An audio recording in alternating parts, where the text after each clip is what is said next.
matches. You ever notice all the problems? It's like they rush things in the marketplace, and then we got to pay the price. Anyway, questions? Yes. There is one other story last week, when you said that, Try it. try that, okay. The cut, were you fair for the cut, because it seems like a You didn't like it?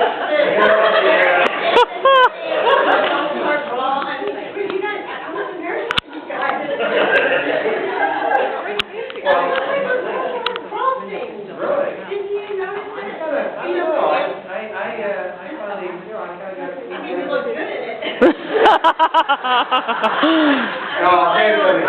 The girls had a great time with that when we were in those costumes. But I'll tell you, we actually worked out the game. The game wasn't involved, it wasn't what the game was. We essentially had a bear outline for that, so we went in there and came up with the ideas and concepts. We kind of came up with how you might play the game. And we played the game. It was actually really fun.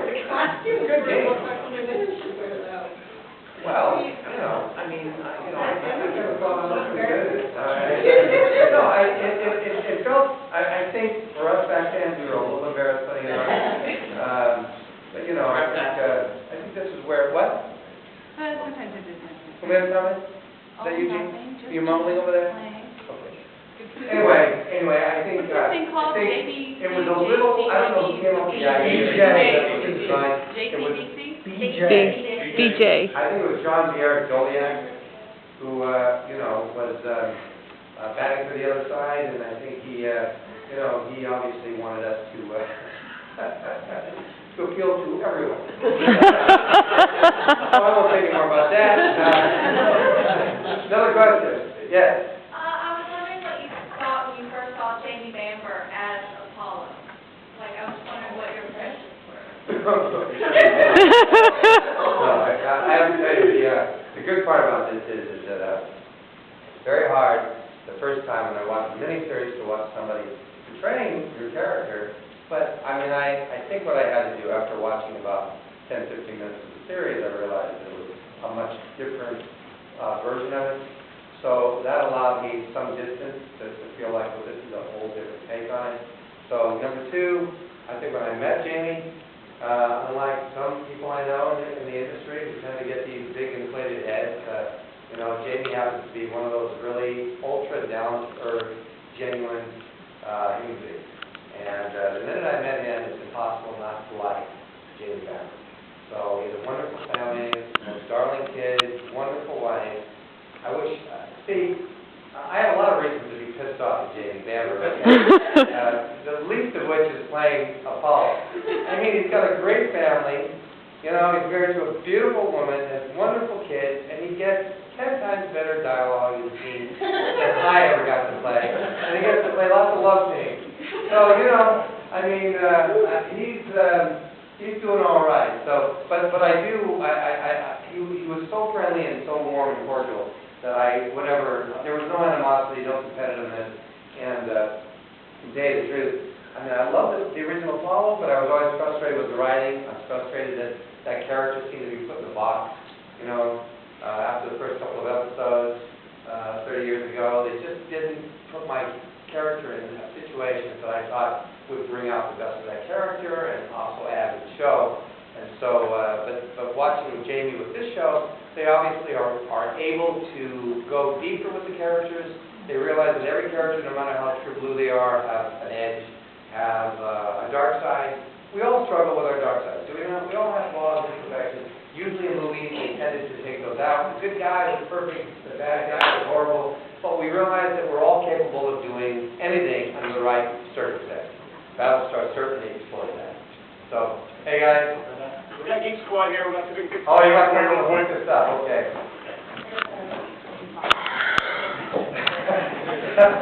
You're not going to let me in? He is Geek Squad. The poor guy was like trying to walk down and he goes, oh, sorry. Wrong show. 16th century Geek Squad. Yeah. Anyway, give me another question, guys. What do you need? Play something. All right, yeah. You need a DVD? We need the password. You need a password? I gotta make sure that I don't get an escalated version of Battlestar Galactica out here. It's okay, bud. So.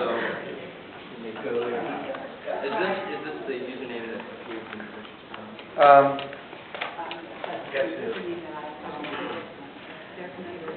got, I don't know how much time we've got, but I've got some excerpts. Everybody knows Jamie Bamber, right? I'm not Jamie Bamber, Barry Curry is the composer of the New Battlestar series. He's got an amazing band.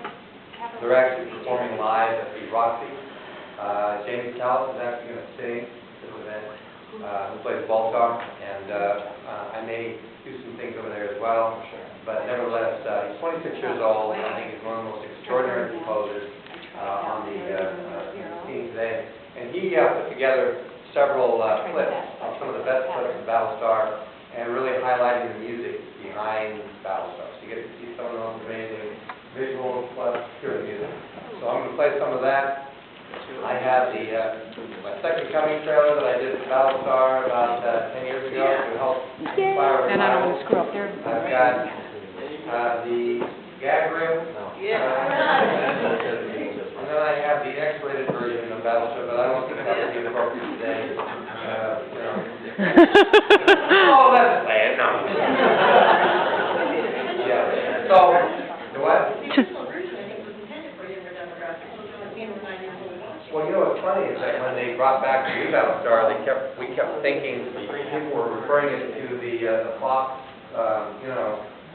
version that was actually going to be for a younger demographic because Bonnie Hammer kept saying we want to go 12 to 24.